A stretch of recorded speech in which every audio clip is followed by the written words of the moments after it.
Bismillahirrahmanirrahim. Assalamualaikum warahmatullahi wabarakatuh. Alhamdulillahirabbil alamin. Allahumma shalli wa sallim ala sayyidina Muhammadin al-Mustafa sallallahu alaihi wasallam. Rabbana zidna ilma warzuqna fahma. Baik, kita akan melanjutkan pembacaan kita terhadap kitab Matan al-Ghayah wa Taqrib yang merupakan kitab fikih dalam mazhab al-Imam Syafi'i. Pada video sebelumnya kita sudah membahas mengenai fardu atau rukun-rukun puasa dan hal-hal yang disunnahkan ketika berpuasa. Dan di antara hal yang disunnahkan ketika berpuasa itu adalah wa ta'khirus suhur, mengakhirkan sahur.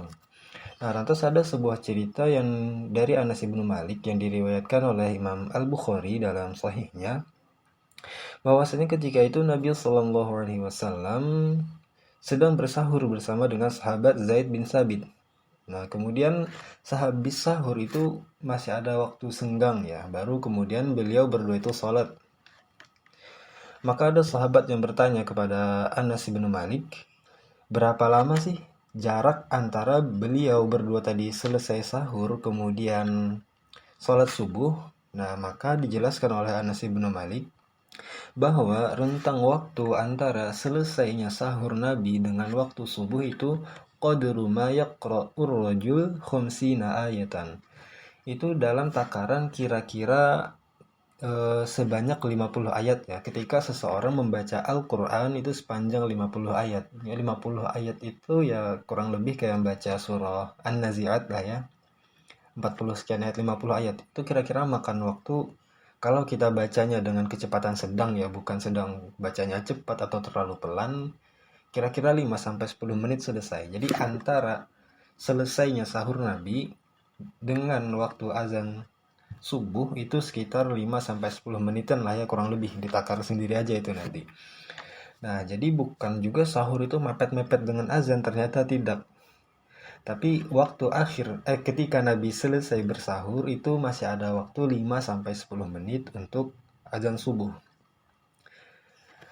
Demikian. Kemudian kita lanjutkan pada video kali ini mengenai hal-hal yang membatalkan puasa, hal-hal yang merusak puasa ya, atau yang membatalkan puasa sama saja. Walladzi yuftiru bihi shaim, dan yang kemudian membatalkan puasa seseorang yang berpuasa itu ada asyaratu asya'a, ada 10 macam menurut penulis kitab ini, menurut Al-Qadhi Abu Syuja. Yang pertama adalah ma wasala 'amdan ilal jawf. Ma wasala 'amdan ilal jawf, apa-apa yang sampai kepada perut, jawf tenggorokan, perut secara sengaja. Warwasi, dan juga kepala. Maksudnya kepala ya kayak masuk lewat mulut, lewat hidung, lewat lubang telinga misalnya, dan lain sebagainya. Dan ini disyaratkan amdan ya, dengan sengaja.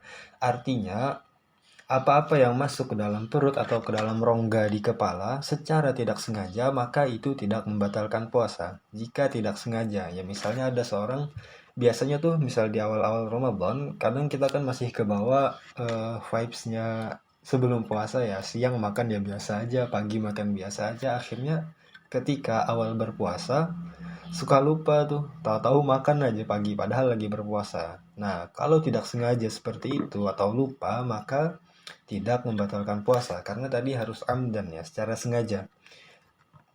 Seandainya dia sengaja membatalkan puasa, maka ya itu dosa besar dan nantinya harus mengganti, mengqadha di lain hari. Kemudian wal huqnah fi ahadis sabilain.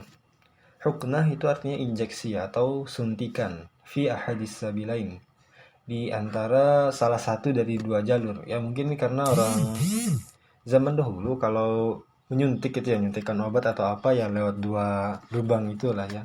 Intinya suntikan. Walaupun nanti kalau dalam pembahasan kontemporer suntikan ini ada bahasan perinciannya ya, mungkin di lain kesempatan akan kita bahas.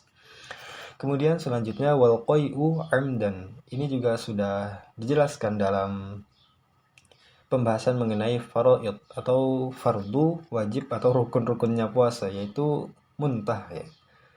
Wal qai'u amdan, muntah dengan sengaja. Ini berdasarkan hadis yang kemarin sudah kita bahas, barang siapa yang kemudian dia entah karena pusing atau entah apalah ya, akhirnya dia muntah. Namun itu tidak disengaja ya, tadi karena pusing, karena sakit, biasanya kemudian muntah, maka dia tidak, puasanya tidak batal. Falaisa alaihi qada. Artinya puasanya tidak batal. Adapun wa in istaqa'a falyaqdi. Seandainya dia membuat-buat muntah disengaja dengan cara-cara yang tidak lazim, misalnya memasukkan jari ke langit-langit mulut, misalnya terus dikorek-korek sampai muntah atau lain sebagainya, sehingga dia itu muntah dengan sengaja, maka falyaqdi kata Nabi, maka dia mengqadha puasanya, artinya puasanya batal. Nah, kemudian wal wata'u amdan fil farji. Al wata' itu ya bahasa halusnya bahasa halus dari berhubungan badan. Wal wata'u amdan, secara sengaja, fil farji, di kemaluan. Nah, ini redaksi fil farji ini juga berarti mengecualikan yang tidak di kemaluan, kayak seperti ya bersentuhan aja misalnya, atau bercumbu, foreplay, maka itu tidak membatalkan puasa selama, ini bahasan selanjutnya, wal inzal an mubasyaratin. Dan juga hal yang membatalkan puasa itu adalah keluarnya mani ya, karena bersentuhan atau karena berciuman atau bercumbu dan lain sebagainya, maka kalau sampai keluar mani itu membatalkan puasa. An mubasyaratin. Nah, redaksi an mubasyaratin ini juga mengecualikan inzal, keluar mani yang bukan karena mubasyarah, seperti kayak karena mimpi misalnya. Nah, jika seseorang itu keluar maninya karena mimpi basah, maka itu tidak membatalkan puasa, karena dia bukan karena mubasyarah tadi. Kemudian hal selanjutnya yang membatalkan puasa itu adalah al-haid. Nah, ini bagi perempuan ya, haid. Jadi misalnya ketika seorang perempuan sudah bersahur, berniat puasa, kemudian di tengah hari ketika dia berpuasa tiba-tiba keluar darah haid, maka puasanya batal dan nanti mengqadha di lain hari. Lanjut an-nifas atau keluar darah nifas. Ini biasanya yang habis melahirkan itu ya, darah yang keluar sehabis melahirkan, maka itu juga membatalkan puasa. Apakah mungkin misalnya seorang perempuan tidak mengalami nifas? Ya wallahu a'lam, tapi sejauh yang saya ketahui dalam sejarah itu catatannya ada yang tidak mengalami nifas gitu. Cuman umumnya ya pasti mengalami nifas, keluar darah nifas. Kemudian yang selanjutnya al-junun wal junun, dan gila. Artinya orang yang gila, semisal dia paginya sahur, kemudian siangnya dia tiba-tiba gila karena satu atau dua hal, maka puasanya menjadi batal. Atau mungkin juga ada keadaan di mana seseorang itu kayak apa ya, gilanya tuh kambuhan mungkin. Jadi sekarang gila, besok tidak, sekarang pagi gila, siang tidak, misalnya ya, kalaupun ada kasusnya seperti itu, maka ketika dia gila, maka ketika itulah puasanya batal. Kemudian yang terakhir yang kemudian bisa membatalkan puasa itu adalah ar-riddah, yakni murtad. Nah, ini juga jelas karena orangnya keluar dari Islam, maka ketika itu juga puasanya batal. Baik, sekiranya itu tadi pembahasan mengenai hal-hal yang membatalkan puasa ya dalam kitab Matan al-Ghayah wa Taqrib. Yang pertama adalah apa saja yang masuk ke dalam tenggorokan atau perut dan juga rongga-rongga di kepala secara sengaja, kemudian bersuntik di salah satu dari dua jalan, muntah dengan sengaja, kemudian berhubungan badan secara sengaja di kemaluan, kemudian keluarnya mani karena bercumbu ya, kemudian haid, nifas, junun, dan riddah. Haid, nifas, gila, dan murtad. Kemudian kita lanjutkan bab-bab yang disunahkan ketika berpuasa sudah, lalu ini hari-hari yang kemudian diharamkan untuk berpuasa. Wa yahrumu siyamu khamsati ayyamin, dan diharamkan dan haram ya berpuasa pada 5 hari ini.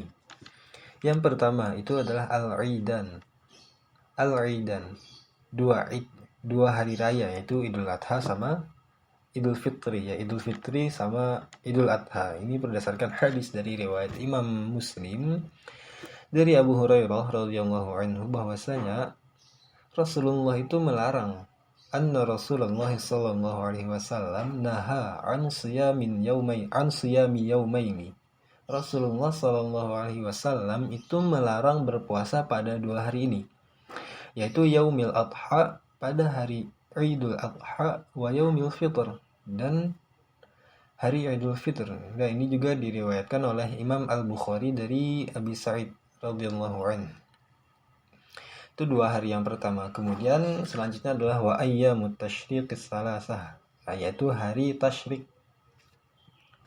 Ya, hari tasyrik, 3 hari tasyrik itu. Ini berdasarkan riwayat dari Imam Muslim, misalnya dari Ka'ab bin Malik, bahwasanya Rasulullah SAW itu pernah berseru ya pada hari tasyrik, annahu la yadkhulul jannah illa mu'min, bahwasanya tidak ada seorang pun yang akan masuk surga kecuali orang yang beriman. Wa ayyamu Mina, dan hari Mina, maksudnya ketika orang yang sedang berhaji itu berada di Mina ketika melempar jumroh ya, yakni pada hari tasyrik, itu dinamakan dengan ayyamu aklin wa syurbin, harinya makan dan minum. Dan juga sebuah hadis riwayat Abu Daud dari Amr bin As, bahwasanya beliau pernah berkata, fahazil ayyamul lati, maka hari ini adalah hari-hari yang kana Rasulullah sallallahu alaihi wasallam, di mana Rasulullah sallallahu alaihi wasallam dahulu ya'muruna bi iftariha, menyuruh kami untuk berbuka, yakni makan dan minum ketika itu, wa yanhana an siyamiha, dan melarang kami untuk berpuasa pada hari tersebut, yakni ayyamut tasyrik, hari-hari tasyrik, 3 hari tasyrik itu. Kemudian juga ini dikatakan wa yukrahu shaumu yaumisyak illa an yuwafiqa 'adatan lah. Dan juga dimakruhkan ya, jadi tidak sampai kepada derajat haram, makruh berpuasa pada hari syak. Hari syak itu apa? Itu adalah wa huwa yaumus salasin min Sya'ban, hari ke-30 di bulan Sya'ban, alladzi yashukku fihin nas, di mana itu umumnya orang-orang ragu apakah ini termasuk masih 30 Sya'ban atau sudah 1 Ramadan. Nah, adapun ini berdasarkan penjelasan Syekh Mustafa di Al-Bugha, wal mu'tamad fil madhab tahrimuhu wala yasih. Nah, dalam mazhab Imam Asy-Syafi'i, pendapat yang mu'tamad terkait hari syak ini adalah haram. Ya, wal mu'tamad fil madhab tahrimuhu wala yasih, dan tidak sah. Ini berdasarkan kepada sebuah hadis yang diriwayatkan oleh Imam Abu Daud dan At-Tirmidzi, di mana Rasulullah itu pernah bersabda, man shamal yaumal ladzi yashukku fihin nas, barang siapa yang berpuasa pada hari syak, yakni hari yang ketika itu diragukan ya, hari yang diragukan, faqad asa Abul Qasim, maka dia telah bermaksiat atau bermaksiat kepada Nabi Shallallahu alaihi wasallam. Nah, kemudian dijelaskan illa an yuwafiqa 'adatan lahu, kecuali sesuai dengan adat atau kebiasaannya. Jadi semisal ya, ada seseorang itu mempunyai kebiasaan puasa Senin Kamis misalnya. Nah, bertepatan yaumus syak itu hari Senin atau hari Kamis. Maka ketika sesuai dengan adat seseorang seperti ini dan dia memilih berpuasa pada hari syak, maka itu tidak mengapa. Karena ini jatuhnya berpuasa sesuai kebiasaannya tadi, Senin Kamis yang kebiasaannya. Atau semisal seseorang terbiasa juga berpuasa puasa Daud, misalnya hari ini puasa, besok tidak, ya puasa selang-seling. Nah, kebetulan kemudian ketika dia berpuasa, jadwalnya berpuasa itu bertepatan dengan hari syak, maka itu tidak makruh karena dia terbiasa dengan puasa Daud tadi. Makanya disebutkan illa an yuwafiqa 'adatan lahu, kecuali kemudian berpuasa pada hari syak itu bagian dari sesuai dengan kebiasaannya tadi, entah Senin Kamis atau puasa Daud tadi lah. Wallahu a'lam bishawab. Ya, semoga bermanfaat. Barangkali ada yang belum jelas atau saya terlalu belibet menjelaskannya, bisa disambung di kolom komentar. Minggu depan lagi, pada video selanjutnya insyaallah kita akan membahas mengenai qadha dan kafarah, yakni mengenai orang yang ya berhubungan suami istri pada siang hari Ramadan itu nanti bagaimana ketentuannya, atau orang yang sudah sangat tua sekali nanti bagaimana, orang yang sudah sangat tua sekali dan dia tidak mampu untuk berpuasa itu bagaimana nanti ketetapan hukumnya, itu akan kita insya Allah akan kita bahas pada video selanjutnya. Wallahu a'lam. Al'afu minkum wallahul muwaffiq ila aqwamit thariq. Wassalamualaikum warahmatullahi wabarakatuh.